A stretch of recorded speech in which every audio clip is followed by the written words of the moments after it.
sharing with you real life mindset strategies, tips, ways you can implement healthy things in your life so that you can actually lose weight and keep it off. And we have to cover two prongs of this, right? You have to understand the psychology of change, and then you need to know the scientific basics. And when I did a survey a long time ago before I started this show, just saying, hey, what do you think you'd be interested in me talking about?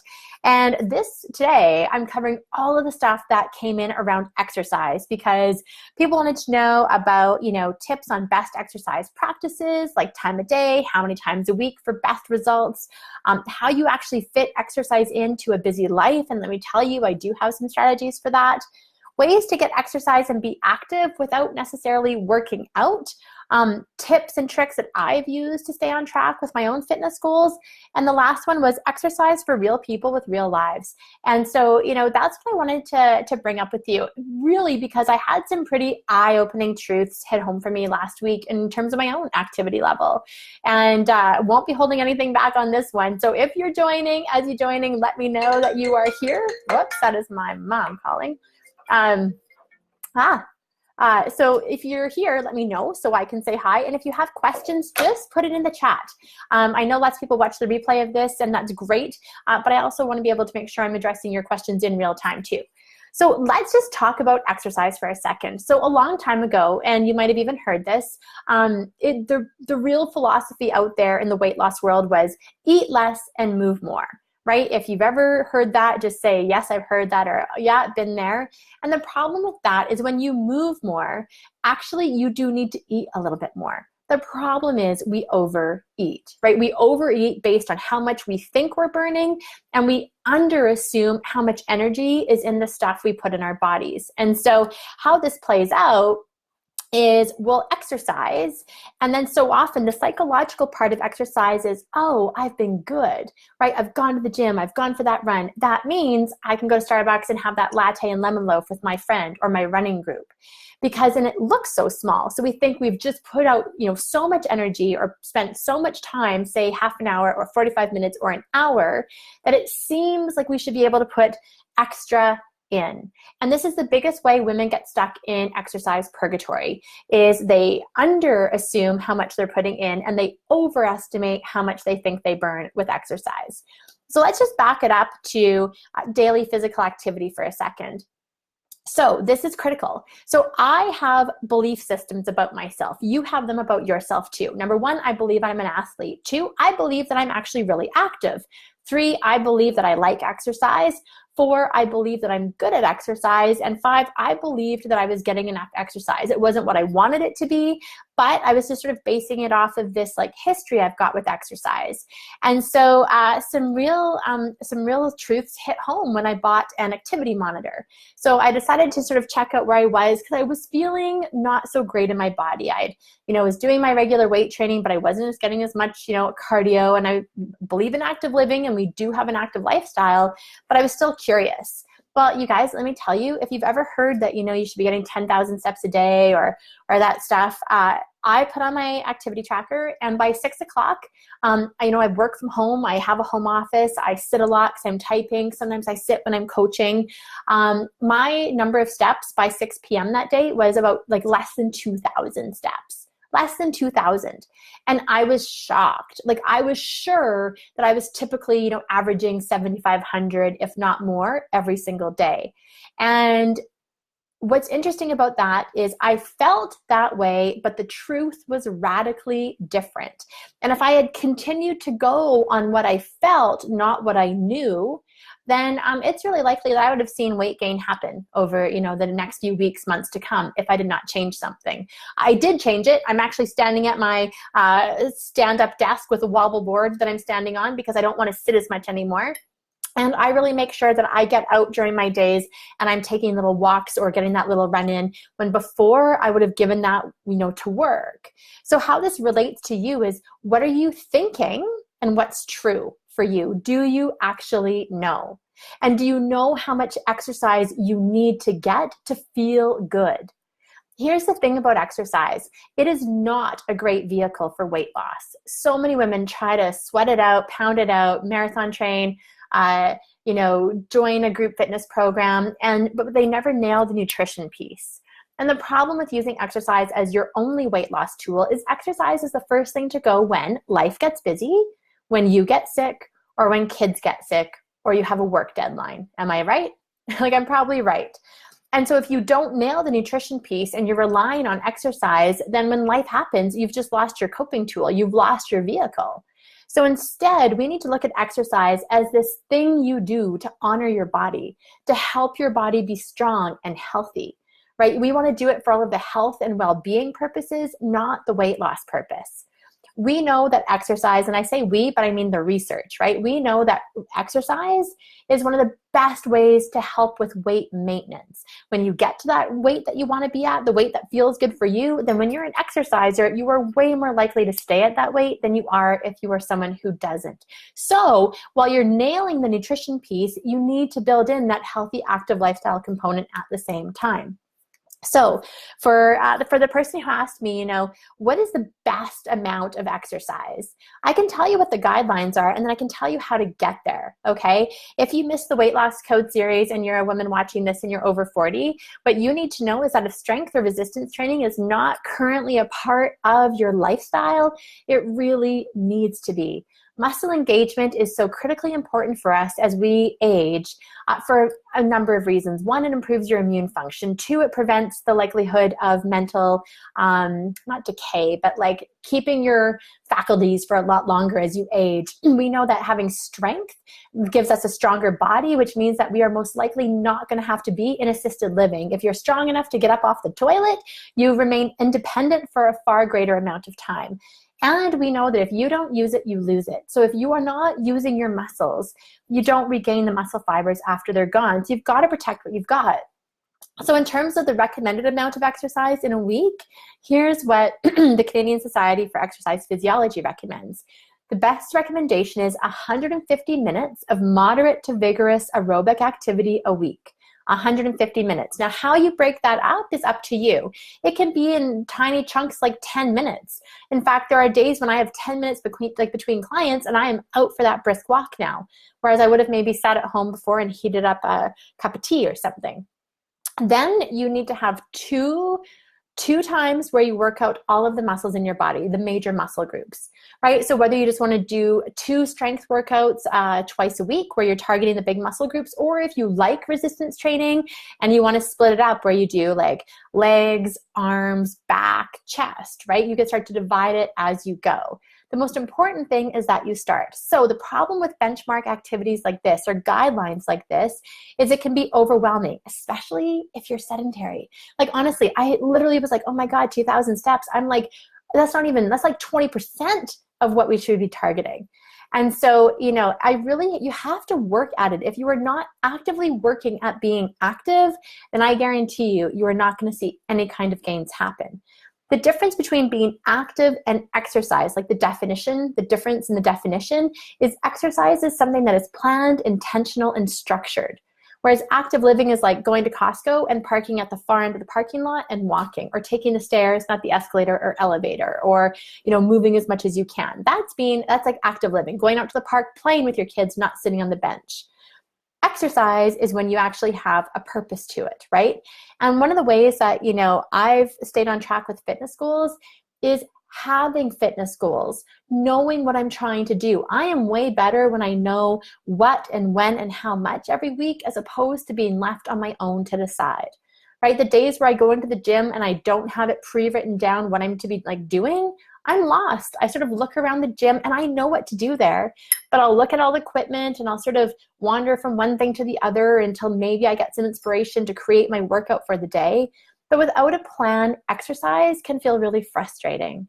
And so I encourage you, if you don't have current fitness goals in your life, set some. And even if that's, no matter where you're at, a 5% shift can mean everything. You don't need to go from 0 to 100. In fact, I highly recommend you don't do that, because that's how injury happens. That's how overwhelm happens. That's how people can get sick sometimes. And that's how you can get so sore muscularly that you don't want to do it again, because now who wants to be sore like that? It's incremental shifts along the way. So if you're somebody who measures your activity, if you have an Apple Watch or a Fitbit or some sort of tracker, and you're going, wow, okay, yeah, I'm kind of like Jen, I'm like at 2,000 steps in a day. Well, then make your goal to get to 3,000. Right? Make your goal something that you feel like you can do. Getting 1,000 extra steps in a day isn't that hard when you know you can do it. And you're not thinking, oh my God, I need to somehow build in time to get to 8,000 extra steps to make your 10. So it's how do we do this? It's slow and steady and figure out what you want. And you have to assess. So often our feelings inform our reality, but our feelings are not facts. Just because I felt like I was getting enough activity, just because I felt like I was active and doing stuff, I kind of had this deeper knowing it wasn't enough, but it wasn't until I saw the data that I was like, oh my gosh, the data made it real. And I'm a big fan of data. I'm a big fan of knowing your numbers. I think that when you know your number, you step on the scale, you see what it is, you're tracking things. You know, what you don't track can't really change. It's based on feeling state. I had a client who, she hadn't weighed herself in about 7 years. Her estimation was that she was about 180 pounds. That's what she believed in her mind. That's the weight that she felt like she was at. And when she told me her actual weight, it was 215. And for sure, her, it was shocking because the data was so beyond what she felt like was true for her. And so that's why I like it. It takes the person, it takes it, you know, you don't have to personalize it. It just is, right? And when you know the facts, well, then the facts can allow you to change as long as you don't beat yourself up. If I had looked at my facts last week and been like, oh my God, Jen, you're so lazy right now. I can't believe you're so unmotivated or uncommitted. And if I had just let this like litany of verbal abuse unleash in my head, well, that's not going to be very helpful for me, right? So I don't want to do that. I want to move forward with my goals and get active. So I love this comment, exercise for real people with real lives. I mean, tell me what gets in the way of exercising for you? Is it time? Is it lack of motivation? Is it you don't know what to do, so you're confused? Is it you just let other things take over? You don't like exercise? Or, I'd love to know. Because if I know what your barriers are, then I can help you bust through them. And everybody has different barriers. I've got some clients where they just had horrible experiences in phys ed or gym when they were a kid, right? They had the mean gym teacher. And that's kind of plagued them up until this point as an adult woman. In terms of when you want to fit exercise into a busy life, first of all, you've got to be really committed to it, and you have to prioritize it above everything else. So if I tell myself that I'm going to exercise, but I let it be the last thing on my list, I can tell you at 9:30 at night, once I've done the rest of my day, I'm probably not going to do exercise. And I'm being really honest with you here. I'm probably going to want to have a shower and go to bed, because I'm tired by the end of the day. So I know for me that if I'm going to be really serious about sticking to my exercise and my fitness goals, then it needs to happen first thing, right? On my own, I need to get up and it needs to be the first thing that I do. And if I need to get up at 5 or 5:15, then I will. I also know that I'm great with accountability. So if I sign up for a class and I pay money for it, then I show up. Right? I move heaven and earth to make my class on time and to get into it. And so those for me are really, really helpful tactics, is to prioritize it where it's the first thing I get done, or make myself accountable to somebody else. And that's why it can be so great to have that person on your street or in your community or at the gym that you make workout dates with. Or maybe that's even your partner or your kids. My little guy's wanting to run a 5K on his birthday, and so we've been going for little runs together. And he's leading the way, and he's so excited about it, I instantly make time for it to help him get to his goal. And so you want to show up. That's the biggest thing. I think the other thing is, really being realistic with the amount of time you have in your life for this right now, and having that be okay. If you don't have time at this moment to get an hour of exercise in, the all or nothing mentality needs to go, right? Either I exercise for an hour or I don't do anything. Either I go to the gym 5 times a week or I just stay at home and do nothing. The truth is, always something is better than nothing. And the more consistently you can do something, the better you're going to feel. And, whether that's you're on vacation, you've got a busy life, you've got kids, there's things going on, it really comes down to, are you willing to show up for yourself? That's ultimately the question. Exercise is just another way that, we make ourselves wrong, or we find a way to like deviate from our path, or we find another excuse about why we're not seeing something happen in our life. And we can do this in so many ways. We can do this with food. We can do this with exercise. We can do this with any commitment we want to make to ourselves, but we're afraid. And so we don't necessarily follow through on it. The follow through is critical. Best of intentions, well, great, sorta, but it's nothing without the action piece. You have to put it into play. And so to do that, honestly, I am super clear that even though I am a certified personal trainer, okay, so like legit, that's my credential, I hire personal trainers to keep me accountable. I have zero shame, zero embarrassment about it, because I know what I need. And so often I think you just have to be honest with yourself. If you're someone who doesn't really love exercise, you kind of like make excuses, and if given the chance you're going to hit snooze or not go, then you need to recognize that you need to have some sort of built-in accountability. That's just who you are. It doesn't make you bad. It just means you know yourself. And so you're going to plan to make sure you get the right support. If you know that you don't do it, if you leave it till the end of the day, you don't do it, well then shift your day so you can get it done first thing, right? You can't keep expecting that somehow you're going to magically change when the data has proven otherwise. For me, I know if I don't get my workout done before 3, it is 95% unlikely, or there's a 95% chance that it will not happen. In fact, it'll be a miracle if it does. And it usually means something else isn't happening. Kids' activities are canceled, or somehow there's a magical break in the day. And that just doesn't happen very often, right? It means I'm relying on luck, not, relying on being planned and structured with it. So I'd love to know, right, for you, where do you get challenged with exercise? Is it in the mindset piece? Is it in not knowing what to do? Is it feeling uncomfortable moving your body? You've also got to figure out what your trigger is, right? Like what causes you to shut down. There was a point in my life, honestly, we're coming up on, my daughter's turning 9. So 7 years ago, 8 years ago, when I was that girl in the gym with a ball cap and like an extra large baggy shirt on, because I felt so uncomfortable there. Like I felt like an outsider. I was worried about people laughing at me, being like, oh, look at the fat girl in the gym. Like, my ego was at play. I didn't want to feel that way. And so it took a lot of courage to go, right? And, that's why I think we sometimes hold ourselves back, is it's hard to start again. It's hard to start again if you've, either been super active and fit and you don't feel that way anymore, or if you've just lost your confidence, right? So every little baby step is a step towards you. And that's the critical thing. The more that I showed up in the gym, the more that I did my thing, the more that I just told myself it doesn't matter what anybody else thinks. And the truth is, honestly, everybody else is so concerned about their own self in the gym, no one's paying attention to you. And it's the same that's true in fitness classes. Having been a fitness instructor for years, I can tell you, everybody is just hoping that they can get through the workout themselves. No one is looking around at other people in the class going, look at that person. Do you think she's going to make it through? Like, no one. We just don't work that way. We are all, in those situations focused on our own selves. So don't let that be the thing.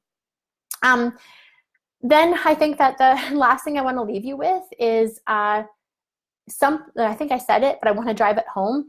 Something is better than nothing, and do whatever it takes to build in something.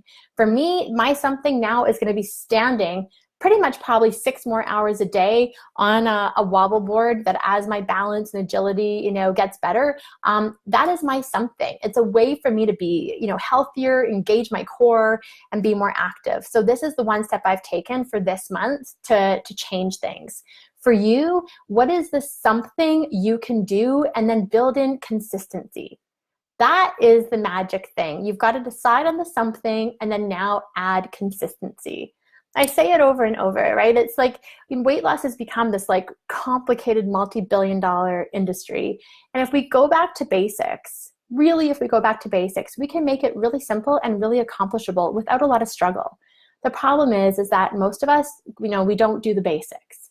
And so when you start to take care of those things, the other things start to happen in your life too. And here's the thing. it's, we can spiral up and we can spiral down. Have you noticed, like, the worse you eat, the less you want to exercise, or the less you exercise, the worse you eat. And then, that'll mean maybe you drink more, and that means you're watching more Netflix or whatever. And then you feel a little grosser. Well, the opposite is true. The minute that you start to do that activity, exercise, make it structured and planned, well, now you start to eat better. You start to drink more water. You start to drink less. You start to eat less crappy stuff, and you start to say and feel better things about yourself. So if you're at a point right now, today, it's a Monday, so you can get your mind right today. Write it down. Write down, what is the one thing I can do today to just shift my activity level 5%? And then do it every day. Maybe it's going for a 20-minute walk every day, no matter what, no matter if it's raining, no matter if it's busy, no matter if you have deadlines. I can tell you that when you feel better about yourself, you actually get more done. When you get up and move your body, you come back to whatever task it is more refreshed and better able to focus and be present.